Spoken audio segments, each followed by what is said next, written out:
Cancer healer centre, a new beginning.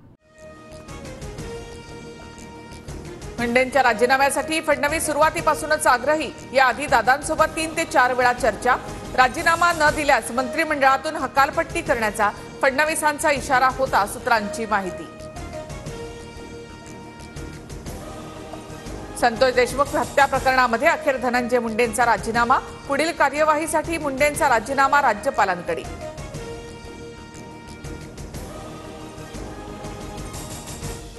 Dhananjay मुंडेंनी नैतिकतेवर राजीनामा दिला. मुंडेंनी मंत्रिपदाचा राजीनामा दिल्यानंतर उपमुख्यमंत्री अजित पवारांची प्रतिक्रिया. राजीनाम्यानंतर धनंजय मुंडेंच्या ट्विटने नवा वाद. अजितदादा म्हणतात, राजीनामा नैतिकतेमधून तर राजीनामा वैद्यकीय कारणातून दिल्याचा मुंडेंचा दावा. संतोष देशमुखांच्या हत्येचे फोटो पाहून मन व्यथित. धनंजय मुंडेंच्या ट्विटमध्ये उल्लेख. तर धनंजय मुंडेंना मन आहे का, अंजली दमानी यांची टीका.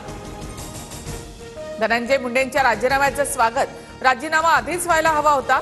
शपथच झाली नसती तर पुढील गोष्टींना सामोरं जावं लागलं नसतं. मुंडेंच्या राजीनाम्यावर पंकजा मुंडेंची प्रतिक्रिया. मुख्यमंत्री पारदर्शी कारभार करत असतील तर स्वागतच.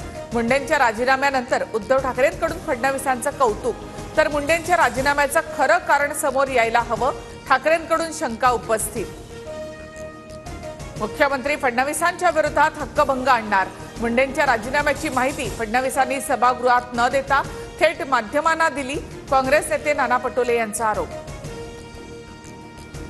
धनंजय मुंडेंच्या जागी आता छगन भुजबळ यांची सरकारमध्ये एंट्री होणार असल्याची चर्चा. मुख्यमंत्री फडणवीस आणि उपमुख्यमंत्री अजित पवारांमध्ये चर्चा, सूत्रांची माहिती. संतोष देशमुखांना झालेल्या अमानुष मारहाणीचा आणखी एक पुरावा हाती. मारहाण केलेल्या फुटलेल्या पाईपच्या 15 तुकड्यांचा फोटो आरोपपत्रात. मुंडेंचा फक्त राजीनामा घेऊन चालणार नाही, हत्या प्रकरणातील सर्वांना फाशी झाल्याशिवाय आम्ही शांत बसणार नाही. भाजप आमदार सुरेश धस आक्रमक. संतोष देशमुखांची हत्या खंडणीमुळेच.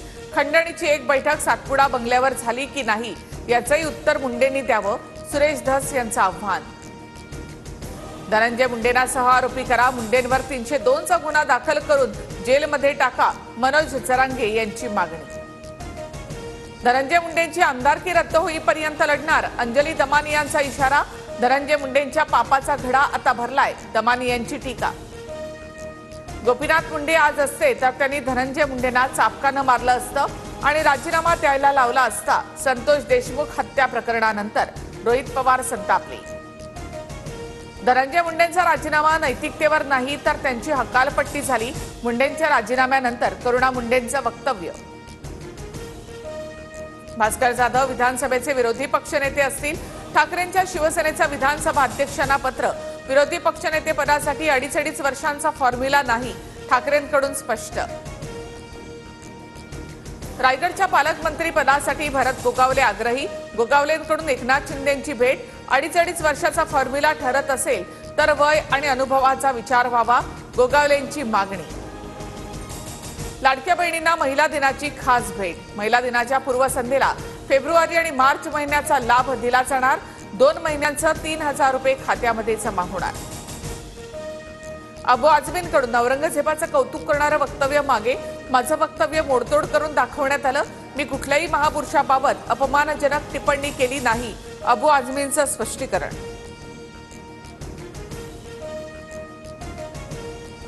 पंतप्रधान मोदींच्या हस्ते जामनगरमध्ये वंताराचं उद्घाटन. मोदींकडून वंतारातील वन्यजीवांसोबत खेळतानाचे व्हिडिओ ट्विट. अनंत अंबानी स्थापित वनतारा केंद्राचाच प्राण्यांचे संवर्धन आणि उपचार करण्याचा उद्देश. Cancer healer centre, a new beginning.